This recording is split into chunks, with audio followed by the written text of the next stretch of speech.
I titled this message before I went on my sabbatical because I felt sure that I would learn something worth sharing over 3 months. And you know, when I went on sabbatical, perhaps you were one of the 700,000 people who asked me, what are you going to do on sabbatical? And I kept saying the same things over and over again. I had 2 big questions and 1 major goal. My 2 questions were, do I still want to do ministry? And is New Vision Center still my right and perfect place? And it's difficult to answer those questions while you're in the middle of the doingness, right? To get your head clear enough with the to-do list and the meetings and the meetings and the meetings. Meetings. There are so many meetings. And so I was going to take advantage of this space to find out, is ministry still what I want to be doing after, 6+ years of kind of head down, shoulder go? And is New Vision Center still my right and perfect place? And I'm delighted to announce that my answer to both has been a resounding yes. I didn't wander or wobble or stray even the tiniest bit. Nothing else holds me the least bit of interest to me. I even went to the international convention, which was wonderful, in Charleston, South Carolina. And people try to hire me away. Can you imagine the audacity? And here I am, just where I ought to be. My big goal, you probably heard me say it if you were one of those 700,000 that asked, was to become as rested and as healthy as possible. Anybody remember hearing me say that? As the Yiddish adage goes, we plan and God laughs. But the good thing is, in all the laughing, I learned some stuff that I think is worth bringing home to y'all. So, you might know I have some health challenges. Hey, new friends, I have some health challenges. Now you're caught up.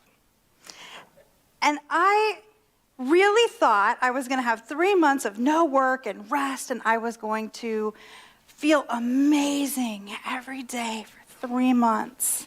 Doesn't that sound delightful? I thought so too. So promptly, my health took a total nosedive, my medicine stopped working, and I had a crash. Oh, I know, right? So I'm sitting in the doctor's office, and I have a really fantastic rheumatologist who, I don't think she's a science of minder, but she might as well be because she talks like us. And I said, I don't understand.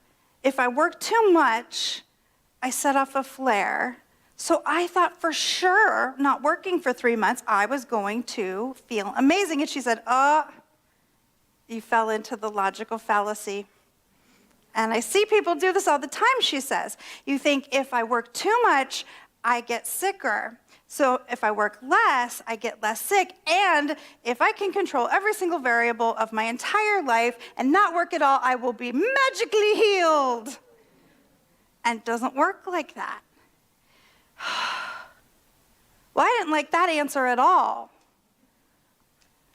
I had a plan. I told 700,000 people about it. I was going to be totally healthy every minute. And I went home and I told my husband about it, and I told my mother about it, and I told my daughter about it. And bit by bit, I started realizing I was sure using that word control a lot. Control. And where do I get to the place where I think I should be able to control things? Well, indignant me pulls out my science of mind and says this is from the Declaration of Principles, or the What We Believe statements.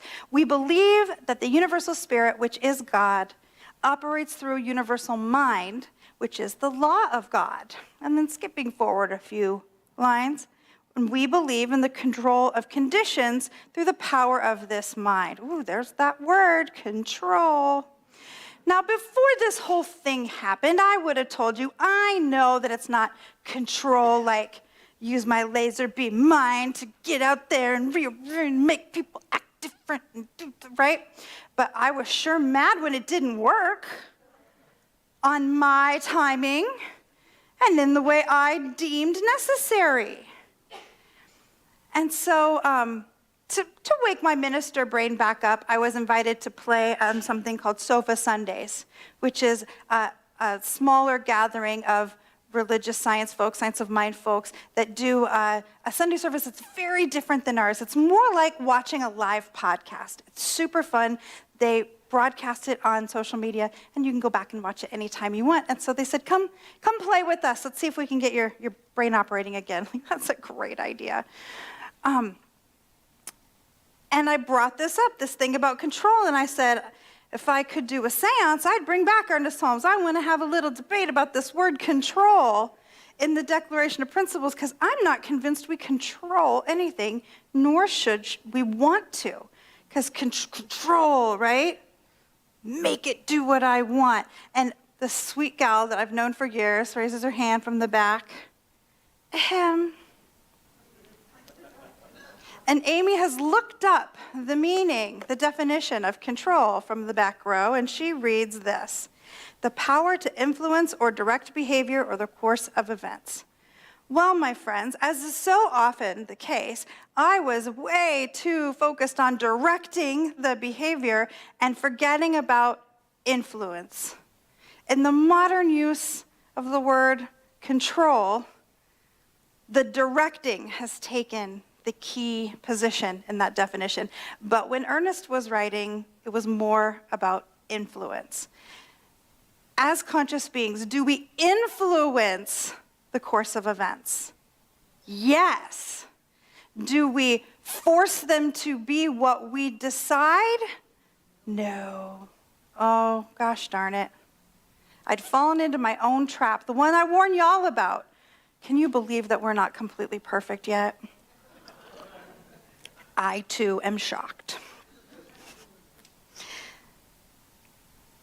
So I found a path of peace through the surrender, the ever deeper, ever expanding surrender into the idea that the universe doesn't need me to control it or to force it into anything. I get to extend my influence and then enjoy the ride. And as is so often the case, having some health challenges during the course of this adventure caused me to need to be still, which is not my gift. It's not a thing I naturally like to do. So I thought I better do something that will force me to sit still. So as a 39-year crocheter, I decided to learn to knit. And I'm a crazy person, so do you think I knitted one little thing? No. Do you think I stayed in the beginner patterns? No. No, I did crochet 3 blankets, but I was also working on my knitting. And with knitting, it's different than crochet. Crochet, each stitch attaches to the stitch before it. So if you make a mistake, you can go bloop and then fix it. Well, knitting, every row is attached to the entire row beneath it. So if you see a stitch, you can't go bloop. You have to go and perhaps miss a stitch and the whole thing goes down. The stakes are high. So I'm knitting. And I notice I've twisted a stitch, which is a thing that can happen, where you just sort of go through the wrong. It's a mistake, but it's a relatively small mistake, and you have the choice. Am I going to just live with the mistake, hope nobody notices, or am I going to fix it? Remember, fixing, right? Ah!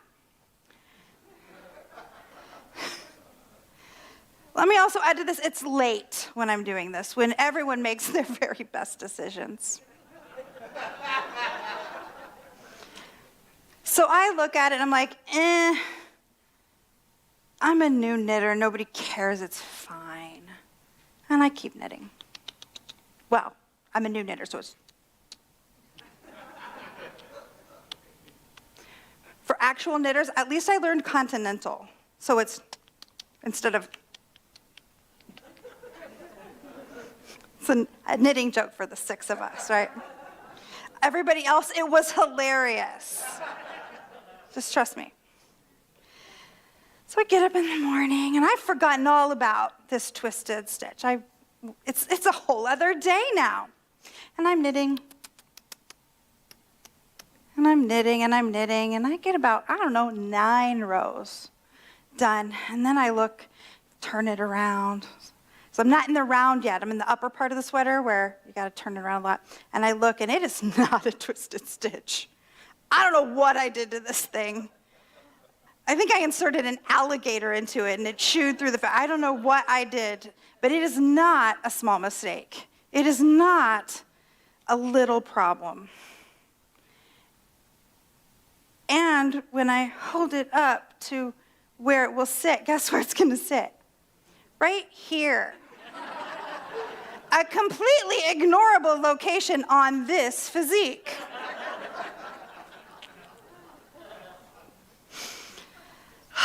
So now I have a real decision on my hands. Do I throw the whole thing in the garbage and pretend like it never happened? No. I'm going to have to rip back, not the 2 rows that it would have been, but 9 rows plus the 2 rows to fix that error. And isn't that just the way it goes? We mess something up. We think, maybe no one will notice. And as we sneak around and hope nobody sees it, it gets bigger and worse and more complicated. And the longer we try to hide from it, the bigger the mistake gets. And the harder it is to undo the tangle of lives and hurt feelings and fixing the compounding interest of a mistake we've tried to hide. When we could have just said, oh, my bad. I did this thing. How can we fix it? Right away. When it would have been 2 rows to rip back instead of 11. Oh, friends. And so it just reminded me and landed a deeper way of the peace that comes from owning our mistakes quickly. Just owning them. It's a piece of integrity. Fixing it early. Not trying to hide it from anyone, because you know who you're never going to hide it from? Yourself. I don't know how bad that mistake really was. Would every single person have looked at it and gone, geez, that girl can't knit? No, but I would have. It's the only thing I would have seen looking at that sweater. I bet I wouldn't have even worn it, because I would see that mistake every time. We may be able to hide it from everybody else, but we're never going to hide it from ourselves. So that's the lesson I bring you from knitting. That, and oh my God, baby clothes are so cute.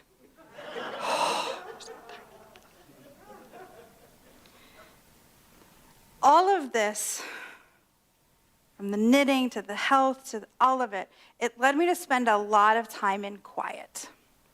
Now, I like quiet. I'm a big meditation girl. I talk about it a lot because I know the advantages that silence and quiet has brought in my own life. And I will acknowledge I had an assumption that so much quiet was just going to be blissful. It was just going to be lovely, and I was going to be in heaven in the quiet of my own mind. But I forgot that I live there. I'm for sure in there. And I spent the first third of my sabbatical going, I don't even know who I am without New Vision Center. What do I do? How do I think? Do I even exist and matter in a world where I'm not a minister at New Vision Center? And poor Bobby just was like, take a breath. Maybe watch a movie, maybe a little less quiet time. The thing is, even when you set everything up perfectly, even when you design it all perfectly and beautifully, life is still going to happen. You're still in there, and things are going to unfold, even though I would say that the majority of the drama happens because of New Vision Center in my life.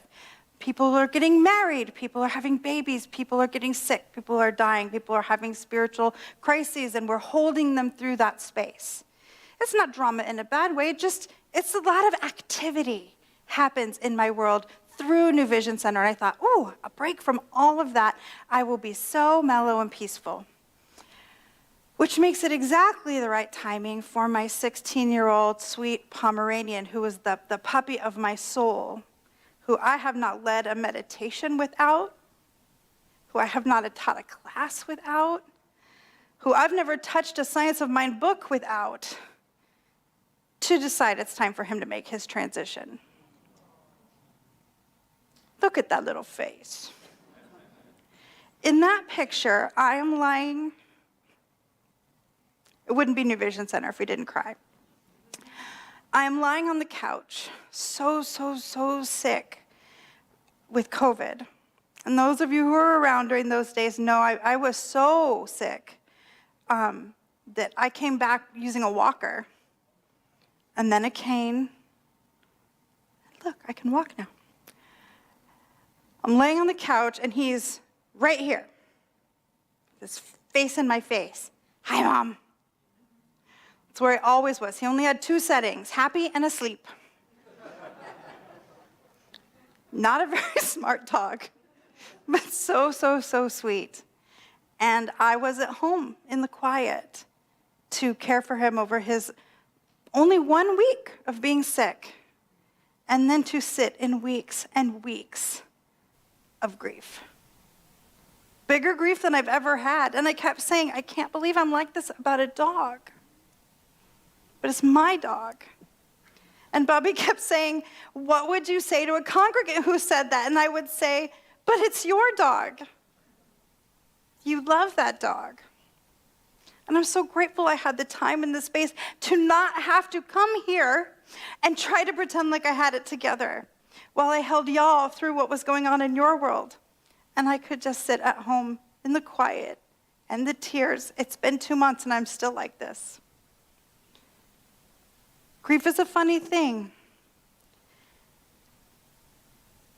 But what it taught me, this idea that it was going to be so easy, and then feeling so buried in the grief and in the quiet with nowhere to hide. I couldn't come here and tell funny stories.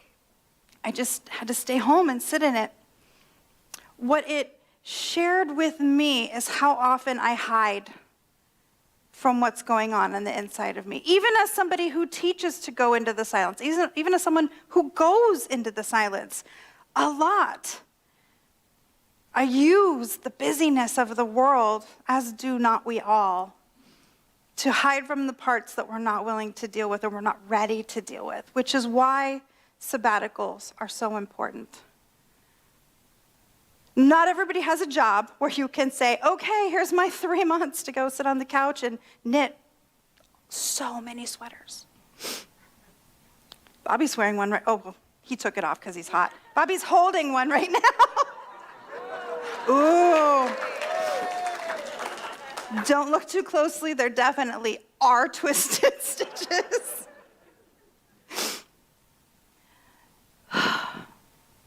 Yeah, you may not have a job where you're invited, or in fact, in this job, told that it's time to do that. But we all have access to meditation time, to a silent few hours, to a one-day retreat, to a week somewhere deepening. And I just really invite us to take it. There's more for you to know about you, and it's only in that quiet that you can find it. I don't know if you know the writer Anne Lamott, but I sort of think she walks on water. I really, really love her work. I'm going to close with a quote from her. She said, almost everything will work again if you unplug it for a few minutes, including you. So the invitation is unplug, find a way, choose you, and unplug. Thank you.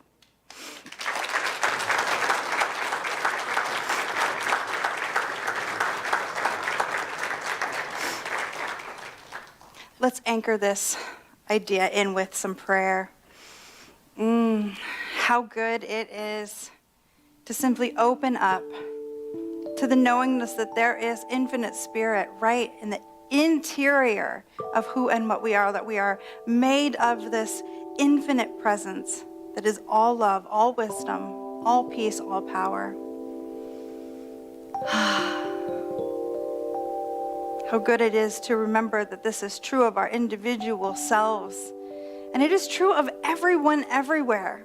It's true of everyone we love and everyone we understand. And it's true of everyone we're having challenges with and everyone we don't understand and everyone we don't even know. That every sentient being is one in this oneness. And right where we are, right in that quietude of the inside of our own selves, what we call the inner temple of the Most High, is the healing for whatever it is that we are bringing to life in this moment. And so even as we speak this prayer, I simply affirm that Spirit is on the job, healing our pain, clarifying the answers to the questions we bring to the Temple of Wisdom, and opening us up to our next great adventure. As long as we turn within and listen, our soul is already answering the questions. So with gratitude on behalf of all of us, I call it all good. And so it is.